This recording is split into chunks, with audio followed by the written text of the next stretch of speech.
നിരത്തിൽ നിയമം ലംഘിച്ച് പായുന്ന വാഹനങ്ങൾക്ക് കൂച്ചുവിലങ്ങിട്ട് മലപ്പുറം ജില്ലാ എൻഫോഴ്സ്മെന്റ് വിഭാഗം.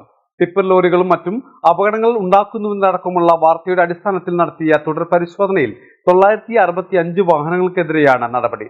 16,23,400 രൂപയാണ് പിഴയിനത്തിൽ ഈടാക്കിയത്. Peace public school Kottakkal, nurturing world class leaders. നികുതി വെട്ടിപ്പുമായി ബന്ധപ്പെട്ട് നടത്തിയ പരിശോധനയിൽ പെർമിറ്റില്ലാത്ത 3 സ്വകാര്യ ബസ്സുകൾക്കെതിരെയാണ് നടപടിയെടുത്തത്.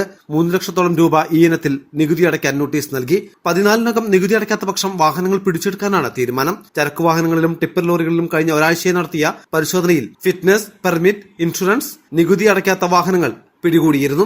സ്കൂൾ സമയത്ത് സർവീസ് നടത്തിയ 32 വാഹനങ്ങളും പിഴയിൽ കുടുങ്ങിയിട്ടുണ്ട്. ജില്ലാ എൻഫോഴ്സ്മെന്റ് RTO P. നസീർ നിർദ്ദേശപ്രകാരമായിരുന്നു വിവിധ ഭാഗങ്ങൾ കേന്ദ്രീകരിച്ചുള്ള പരിശോധന.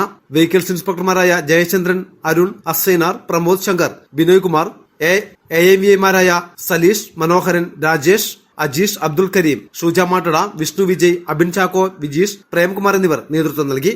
മലബാർ ടൈംസ്, കോട്ടക്കൽ.